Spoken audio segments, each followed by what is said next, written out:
이 지구상에 수많은 새들이 있는데 그중에 가장 작은 새가 벌새라고 합니다. 이것은 몸 길이가 약 6cm 정도밖에 되지 않습니다. 그런데 가장 큰 새가 알바트로스라고 하는 새인데 이 몸 길이가 한 1m 정도 됩니다. 그리고 날개를 쭉 뻗치면은 한 3.5m, 약 4m에 가까운 큰 새, 가장 큰 새입니다. 그런데 이 6cm 밖에 되지 않는 이 벌새가 꽃의 꿀을 따기 위해서는 공중에 정지해가지고 있어야 되기 때문에 1초에 날개짓을 50번 해야 된다는 거예요. 고속 카메라로 찍어도 굉장히 빠르게 날개가 움직이는 걸 볼 수 있다는 것입니다. 그렇게 많은 에너지를 소비하니까 그 벌새는 수명이 평균 4년밖에 살지 못합니다. 그런데 알바트로스는 그 큰 몸집에도 불구하고 수명이 에버리지 50년입니다. 어떤 새는 50년에서 80년까지 사는, 그러니까 사람의 수명과 거의 비슷할 정도로 굉장히 수명이 오래 가는 거예요. 그리고 굉장히 멀리 납니다. 높이 납니다. 새 중의 새입니다. 그런데 이 알바트로스가 그렇게 오래 날고 높이 날고 그리고 50년에서 80년까지 살 수 있는 그런 힘의 비결이 무엇이냐? 그것은 나는 활광 비행법 때문에 그렇다는 거예요.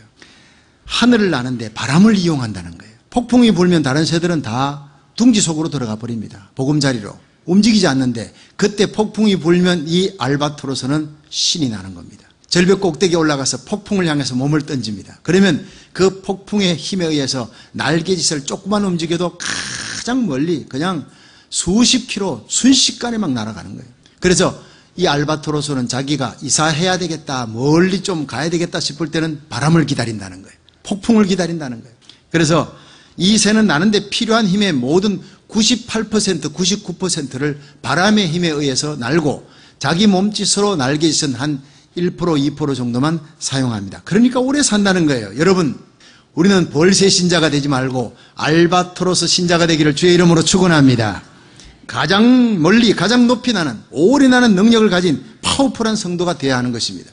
그것은 바로 하나님의 은혜의 바람을 힘입고 사는, 은혜의 바람을 힘입어 믿음의 날개짓을 하는 알바트로 같은 그런 신자가 되어야 되는 것입니다. 에베소 2장 8절에 보면 너희가 그 은혜를 인하여 믿음으로 말미암아 구원을 얻었나니 이것이 너희에게서 난 것이 아니요 하나님의 선물이라. 할렐루야. 우리의 구원도 하나님의 은혜요 선물이요. 우리가 하루하루 살아가는 이 모든 삶 자체가 하나님의 은혜요 선물인 줄 믿으시기 바랍니다. 오늘 본문 시편 4편에 보면 이 다윗은 그의 파란만장한 인생을 돌이켜보면서 시편 4편 8절에 내가 평안히 눕고 자기도 아리니 나를 안전히 거하게 하시는 이는 오직 여호와시니이다, 이렇게 고백했습니다. 다윗은 비천한 목동으로 있을 때 하나님이 그를 불러 왕으로 기름 부어주시고 그리고 많은 연단을 겪고 죽음의 고비고비를 수없이 넘긴 후에 마침내 30세 헤브론에서 왕이 됩니다.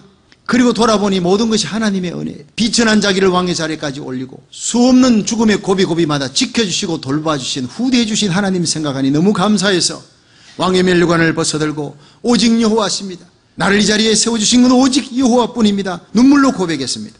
여러분, 이 다윗의 신앙 고백이 저와 여러분의 고백이 되기를 주의 이름으로 축원합니다. 오늘 본문의 첫째로 다윗이 무엇을 고백했느냐? 나를 후대하시는 분이 오직 여호와라는 고백을 하는 겁니다. 우리 시편 4편 1절을 같이 읽습니다. 시작. 내 의의 하나님이여 내가 부를 때에 응답하소서. 곤란 중에 나를 너그럽게 하셨사오니 나를 긍휼히 여기사 나의 기도를 들으소서. 아멘. 여기서 곤란 중에라는 말이 나옵니다. 곤란 중에 나를 너그럽게 하신 하나님을 찬양합니다. 이 곤란은 막다른 골목을 얘기하는 것입니다. 이스라엘 백성들이 출애굽했는데 앞에는 홍해바다, 뒤에는 애굽의 마병이 달려옵니다. 이제는 꼼짝없이 죽게 생겼습니다. 이것이 바로 곤란입니다. 여러분, 하나님께서는 다윗이 사울왕에게 쫓겨서 이곳저곳으로 황무지를 그렇게 도망다닐 때 죽을 고비가 여러 번 있었지만 하나님이 기가 막힌 방법으로 다윗을 살려줍니다. 그래서 다윗이 하나님이여 나를 생명사계, 하나님의 생명사계에 두어 나의 생명을 대적에게서부터 구해주었다는 그런 고백을 시편에 하는 겁니다. 한 번은 엔게디 황무지에 갔는데 다윗과 그의 소수의 부하들이 굴 속에 들어가서 숨습니다. 왜냐? 이잡듯이 막 그냥 토끼몰이 하듯이 수천 명의 군사를 데리고 다윗을 잡으러 오니까 너무 급하니까 굴 속에 들어갔는데 그 굴 속에 다윗이 있는 줄도 모르고 이 사울왕이 병사들과 함께 쉬려고 들어간 거예요. 거기서 숨도 못 쉬고 그냥 재채기 한번 했다면 다 죽는 겁니다. 근데 하나님께서 그들로 깊이 잠들게 했다. 사울왕과 그의 부하들을 거기서 깊이 잠들게 해서 살금살금 빠져나왔어요. 그래서 나를 곤란 중에 너그럽게 하시고 후대해 주시고 살려주신 하나님을 고백합니다. 여기 너그럽게 했다라는 말이 이 히브리어로 라캅입니다. 그것은 협곡에서 포위된 군대의 군사 포위망을 뚫었다 하는 얘기입니다. 하나님의 긍휼입니다. 하나님의 전적인 은혜입니다. 그 굴 속에서 기침도 재채기도 한 명 나오지 않게 해주시고 그들로 깊이 잠들게 해서 몰래 빠져나오게 해주시고 협곡에서 포위망을 이것은 전적인 하나님의 은혜라는 거예요. 여러분, 우리 성도들이 살아갈 때 기가 막힌 수렁과 웅동에 이제는 끝났구나 하는 절망의 상황 속에 하나님을 향해 절박하게 예수 이름으로 부르짖어 보세요. 하나님은 우리의 부르짖음을 들으시고 기가 막힐 수렁과 웅동에서 우리를 건져내시고 우리의 발을 반석에 두시고 우리의 입에서 새 노래로 하나님을 찬양케 하시는 하나님인 줄 믿으시기 바랍니다. 기적을 베푸시는 하나님, 우리가 기도할 때 하나님의 손이 움직이는 겁니다. 여러분, 믿는 성도에게 막다른 골목이, 라캅이 곤란한 상황 속에 절망의 바다 끝에 섰을 때가 바로 하나님의 너그러움, 하나님의 기적을 체험하는 순간인 줄 믿으시길 바랍니다. 지난날 우리의 삶 속에 나를 너그럽게 하셨던 하나님, 장래에도 너그럽게 하시고 마침내 천국까지 인도해 주실 줄로 믿으시길 바랍니다. 뿐만 아니라 나에게 기가 막힌 수렁강도에서 건져 올리시고 홍해바다 같은 절망의 바다를 열어주신 하나님이 그 하나님을 찬양하고 간증할 수 있도록 원수들 앞에서 내 머리에 잔을 부으시고 내 머리에 기름을 바르시고 내 잔을 드시고 내 잔이 넘치나이다, 감사의 잔, 기쁨의 잔이 넘치나이다 고백하게 하시는 하나님인 줄로 믿으시길 바랍니다. 오늘은 8.15 해방 68주년을 기념하는 날입니다. 우리 조국 대한민국의 역사 속에서도 이런 놀라운 하나님, 곤란 중에 너그럽게 하셨던 그 다윗의 하나님이 우리 하나님이었습니다. 우리 민족의 역사 가운데 8.15 해방만큼 감격스러운 날이 없습니다. 일본 제국의 36년 식민생활에 너무나 고통스러워요. 그러니까 해방의 기쁨도 그토록 큰 겁니다. 제가 오키나와 제일교회 부흥회를 갔습니다. 거기에 갔을 때 목사님 꼭 여기는 가봐야 됩니다. 그에 갔던 곳이요, 수많은 의용군들, 소년들 잡혀왔어요. 거기서 다리 놓고 일하고는 다 굴 속에 집어넣어서 학살시켜버려요. 그 학살당한 굴에 엄마가 보고 싶어요, 고향이 그리워요, 배가 고파요. 군데군데마다 그런 글씨가 써 있어요. 그걸 보는 사람들이 눈물 흘리지 않은 사람이 없습니다. 젊은 여인들은 다 20만 명이 정신대로 끌려가 성의 노예가 되어 했습니다. 아직도 그들은 사과하지 않습니다. 여러분, 집에 있는 모든 쇳덩어리는 전부 다 공출로 다 가져가고 나만 아는 게 없었다 했습니다. 이렇게 노예도 이런 노예가 없습니다. 숨도 못 쉬고 살아가는 그 압박당한 36년의 세월에서 해방이 되었으니 얼마나 기뻤겠습니까? 그런데 그 해방이 바로 전적인 하나님의 은혜 때문이었다는 거예요. 당시 일본의 힘이 얼마나 강했습니까? 중국과 싸워 이겼습니다. 러시아와 싸워 이겼습니다. 세상이 깜짝 놀랍니다. 조그마한 일본이 중국과 싸워 이겼어요. 러시아를 삼켰어요. 이제는 아시아를 손에 넣고 그것도 만족하지 못하고 세계와 전쟁을 일으키기 위해서 독일과 이태리와 동맹해서 2차 대전을 일으키고 미국 진주만을 공격해들어요. 어떻게 이 막강한 일본을 우리 한국이 이길 수가 있겠습니까? 사회 지도자 될 만한 사람들 일본의 계략에 넘어가 친일파가 되고 한가하는 지도자 모두 잡혀 투옥되고 죽어갔습니다. 법도 인권도 없는 세상에 나라의 미래는 전혀 소망이 없고 해방은 꿈도 못 꾸는 겁니다. 정말 시편 4편 1절에 다윗이 고백했던 것처럼 곤란 중에 처한 민족. 2차 대전 종전 직전에 일본은 폐색이 짙어갈 때 한국에 있던 일본 지도자들이 자주 모였습니다. 비밀회의를 가졌습니다.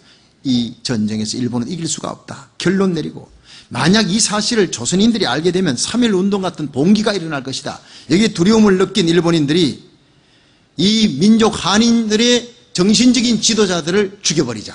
그래서 정치 지도자, 종교 지도자들을 20만 명의 살생부 리스트를 만들었습니다. 그리고 1945년 8월 17일 날 일제히 그들을 다 죽이기로 결단한 겁니다. 죽이는 방법은 비행기를 띄워서 적의 비행기로 그렇게 보이게 했어요. 공습 경보를 울리고 그들을 다 그냥 방공으로 대피시키고 히틀러가 했던 것처럼 독개설을 살포해가지고 한꺼번에 다 죽인다는, 얼마나 잔인한 방법입니까? 그런데 8월 6일 미국 B-29기가 원자탄을 일본 히로시마 나가사키에 차례로 떨어뜨렸는데 그때 죽은 일본 사람들이 20만 명이에요. 여러분, 하나님께서 살아계시다는 얘기입니다. 의로우신 하나님이 그냥 둘 리가 없습니다. 역사의 심판자이신 하나님. 원자폭탄이 투하되고 1945년 8월 15일 미국 군함 미조리 함상에서 연합군 사령관 앞에 일본 천황은 무조건 항복했습니다. 그래서 우리 민족에게 해방의 기쁨이 찾아온 것입니다. 여러분 생각해보면 조국의 광복은 바로 전적인 하나님의 은혜요 선물인 줄 믿으시기 바랍니다. 이스라엘 백성을 애굽의 바로왕의 폭정에서 건져내시고 출애굽시키셨던 가나안 땅에 들이셨던 그 해방의 하나님이 우리 민족의 하나님이었다는 것입니다.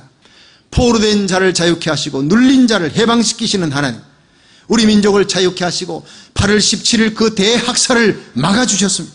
그리고 이제 그 많은 순환의 역사를 거쳐 이제 대한민국은 세계 경제 10위국가에 진입했습니다. 스포츠도 얼마나 그렇게 잘하는지요. 우리 한국을 하나님이 이렇게 높이시는 것은 세계 선교의 마지막 주자로 하나님이 서시려고 감춰오는 하나님의 히든 카드이기 때문인 줄 믿으시길 바랍니다.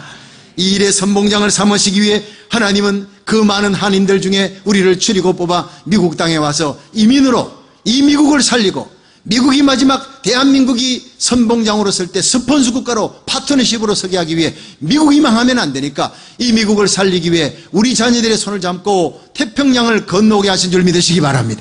우리는 사명이 있는 민족, 사명이 있는 교회입니다.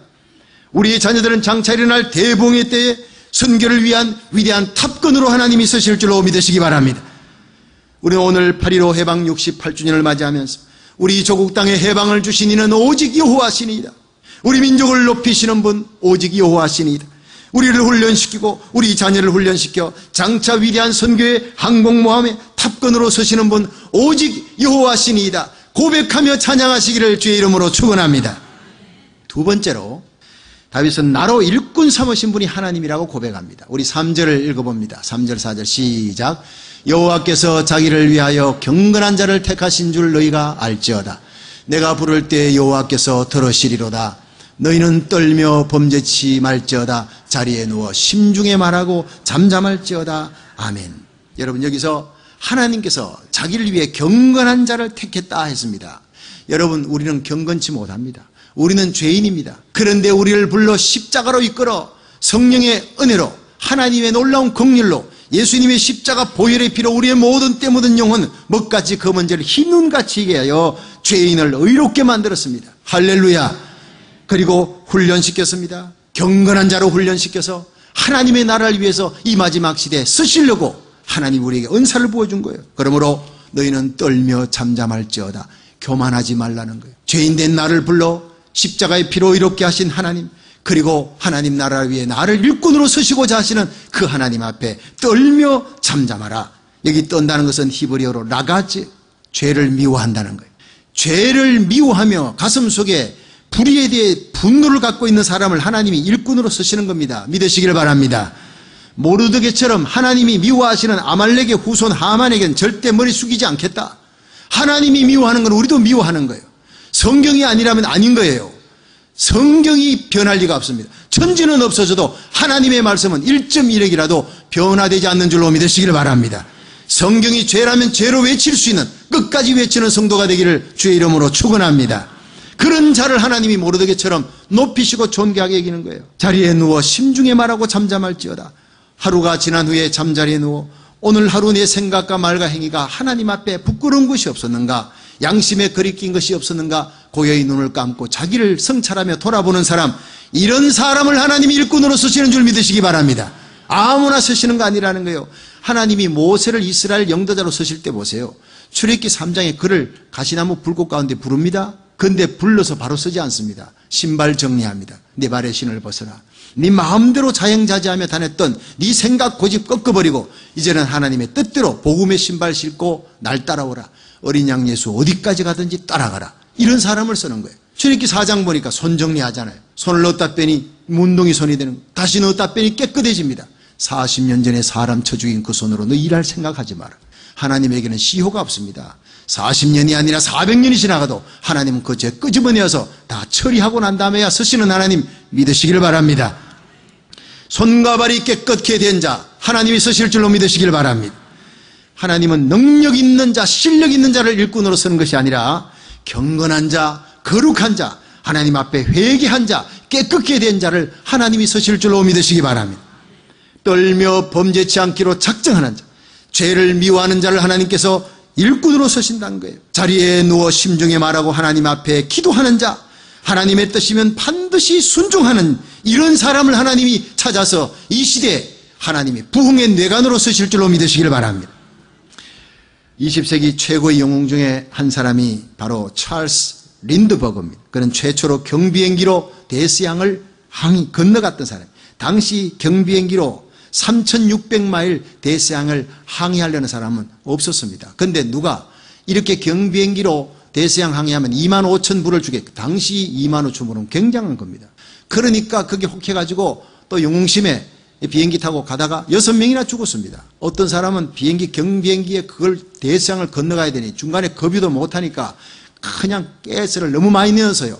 그래가지고 이륙해가지고 날다가 터져가지고 공중폭파가 되어버렸어요. 아예 미국 땅을 떠나기도 전에 죽은 사람, 가다가 얼마 안 가서 그냥 바다에 추락한 사람, 6명이나 죽었습니다. 그래서 대서양은 못 건너는구나, 경비행기로는. 그랬는데 7번째 사람이 바로 찰스 린드버그입니다. 이 사람이 1927년 5월 19일 린드버그가 미국 루즈벨트 비행장을 이륙해서 홀로 비행할 때 가는데 2사람도 안 돼요. 무거우니까. 그러니까 치즈하고 햄이나 가장 극소량의 식량을 준비하고 혼자 가는데 33시간 30분을 비행기로. 한순간도 졸아서는 안 되는데 졸음이 쏟아지니 제일 무서운 적이 졸음이었다는 거예요. 졸음을 이기기가 너무 힘들었다는 거예요. 꼬집으면서 차기를 때리면서 막 비행기를 33시간 30분을 날아가는 겁니다. 1927년 5월 20일 아침 미국을 떠난 지 33시간 30분 만에 프랑스 파리에 도착했습니다.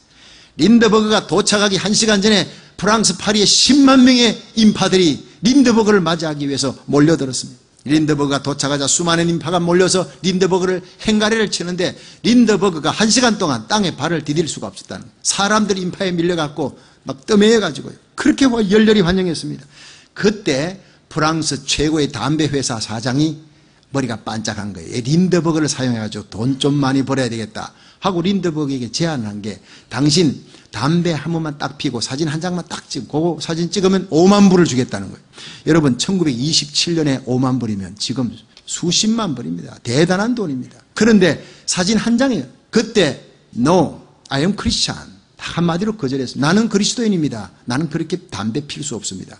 그러자 이 사장이 물러나지 않고, 그러면 담배 물고만 있어라. 안 피워도 좋다. 물고만 있어 사진 한 장 찍으면 내가 5만 불 그 자리에 주겠다. 그랬을 때 No 했습니다. 나는 크리스찬이 돼 세례받은 신자입니다. 나는 죄에 대해 죽고 하나님에 대해 살았습니다. 내 인생의 주인은 예수님입니다. 나는 주님의 명령, 주님이 기뻐하는 일만 합니다 하고 그 자리에서 거절한 거예요. 할렐루야. 이것이 바로 죄와 싸우되 피 흘리기까지 싸우는 거예요. 5만 불을 그 자리에서 단칼로 끊어버리는 겁니다. 근데 이 소식이 그 다음날 일간지에 쫙 퍼지니까 여러분 프랑스 파리에 있던 많은 사람들이 린드버그를 돕자 모금을 했는데 10만 불이 대번에 거쳐진 거예요. 예. 자기에게 주려 했던 5만 불이 빼가 돼서 10만 불을 하나님이 이렇게 주신 거예요. 할렐루야. 그렇습니다. 하나님은 오늘도 이런 사람을 찾아서 존귀하게 서시려고 준비하는 줄로 믿으시길 바랍니다.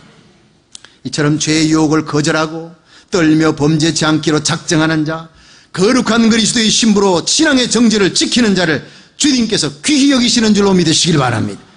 여러분, 주님 오실 때가 너무나 임박한 이때 죄를 미워하는 성도, 기도하는 성도, 경건한 성도, 하나님의 뜻에 반드시 순종하는 성도가 되어 우리 주님 앞에 저와 여러분이, 우리 자녀들이 존귀하게 쓰임받다가 우리 주님 앞에 설 수 있기를 주의 이름으로 축원합니다. 마지막 세 번째로, 다윗은 내게 기쁨을 주시는 분은 오직 여호와십니다 고백합니다. 우리 시편 4편 5절에서 7절 읽어봅니다. 시작. 의의 제사를 드리고 여호와를 의뢰할지어다. 여러 사람의 말이 우리에게 선을 보일 자 누구뇨 하오니 여호와여 주의 얼굴을 들어 우리에게 비치소서. 주께서 내 마음에 두신 기쁨은 저희의 곡식과 새 포도주의 풍성할 때보다 더하니이다. 아멘. 여러분, 요한계시록 3장 7절에 보면은 예수님께서 다윗의 열쇠를 가지신 이로 나옵니다. 열면 닫을 자가 없고 닫으면 열 자가 없다는 거예요. 여러분, 이 세상의 모든 축복의 문 주님이 다 마스터키를 갖고 열기도 닫기도 합니다. 믿으시길 바랍니다. 우리의 마음의 문도 주님이 열고 닫습니다. 마귀가 들어오지 못하다고 닫아놓고 우리가 예배될 때 우리의 마음을 열어 하늘의 온통 신령한 은사와 선물, 가장 큰 선물인 하늘의 평강과 기쁨으로 이 예배 가운데 가득히 채워주실 줄로 믿으시길 바랍니다. 보물 중에 보물이 바로 하늘의 기쁨입니다. 세상이 아무리 암울하고 엄난하고 폐역한 세상, 걱정거리 많은 염려거리 많은 세상이라도 예배 가운데 우리의 마음 문 열어주시고 하늘의 아름다운 기쁨의 보화, 평강의 보화로 채워주시는 분, 우리 예수님인 줄 믿으시기 바랍니다. 은혜 받은 자만 누리는 기쁨이 있습니다. 세상의 돈과 권세와 명예가 주지 못하는 하늘의 기쁨이 이 예배 가운데 넘치기를 축원합니다. 곡식과 새 포도주에 풍성할 때 이스라엘 백성이 최고의 하늘의 기쁨입니다. 여러분, 풍작입니다. 창고에 창고를 짓고 가득히 채워놓고 그들은 잔치하는 거예요. 최고의 기쁨인데 그 기쁨보다 더한 기쁨이 주님이 내게 주신 기쁨이라는 것입니다. 요한복음 14장 27절에 보면 평안을 너희에게 끼치노니 곧 나의 평안을 너희에게 주노라. 내가 너희에게 주는 것은 세상이 주는 것 같지 아니하니라. 너희는 마음에 근심도 말고 두려워하지도 말라. 주님의 말씀인 줄 믿으시기 바랍니다. 어느 목사님이 노조운동하다가 한국에서 이제 감옥에 들어가게 됐습니다. 오래전의 일입니다. 감옥에 들어가서 보니 성경밖에 읽을 게 없는, 밥 먹고 성경밖에 읽을, 사상범이니까. 그러니까 이제 성경책을 딱 읽다가 문득 이 성경책에 두려워 말라라는 말이 나오는데 이게 도대체 몇 번 기록되어 있나 하고 창세기부터 요한계시록까지 살펴봤더니 정확하게 365번 두려워 말라라고 기록됐다는 거예요. 여러분, 365일 1년 날마다 내일 일 모르고 한치 앞을 모르고 여러분 걱정 염려거리 많고 두려울 일 많은 이 세상 속에서 두려워 말라가 365번이에요. 이사야 41장 10절에 두려워 말라 내가 너와 함께 함이니라. 놀라지 말라 나는 너의 하나님이 됨이니라. 내가 너를 굳세게 하리라. 참으로 너를 도와주리라. 참으로 나의 의로운 오른손으로 너를 붙들리라. 주님의 말씀인 줄 믿으시기 바랍니다. 그렇습니다. 세상이 주는 기쁨은 세상이 빼앗을 수 있지만 하나님이 주시는 기쁨은 세상이 결코 빼앗을 수 없는 줄 믿으시길 바랍니다. 그 기쁨이 무슨 기쁨입니까? 구원의 기쁨입니다. 그 기쁨이 무슨 기쁨입니까? 기도 응답의 기쁨입니다. 요한복음 16장 24절에 지금까지는 너희가 내 이름으로 아무것도 구하지 아니했으나 구하라 그리하면 받으리니 너희 기쁨이 충만하리라. 기도에서 응답받은 기쁨으로 충만하기를 축원합니다. 하나님이 이 패역한 시대를 살아가는 우리 성도들에게 또 세 번째 기쁨을 주시는데 무슨 기쁨입니까? 하늘의 비전과 꿈을 안고 사명을 갖고 살아가는 자에게 세상이 감당치 못하는 환경을 이기는 큰 기쁨을 주실 줄로 믿으시기 바랍니다. 창세기 37장부터 요셉에 대한 얘기가 50장까지 나옵니다. 그런데 창세기 36장까지 요셉에 대한 얘기가 없습니다. 창세기 37장에 요셉이 만 17세가 되었을 때 꿈을 꾸었더라 이렇게 시작합니다. 그럼 만 16세까지 한 살부터 16세까지는 왜 기록이 안 됐느냐? 꿈이 없기 때문입니다. 하나님은 하늘의 꿈을 가진 요셉의 얘기가 바로 창세기 37장부터 50장까지.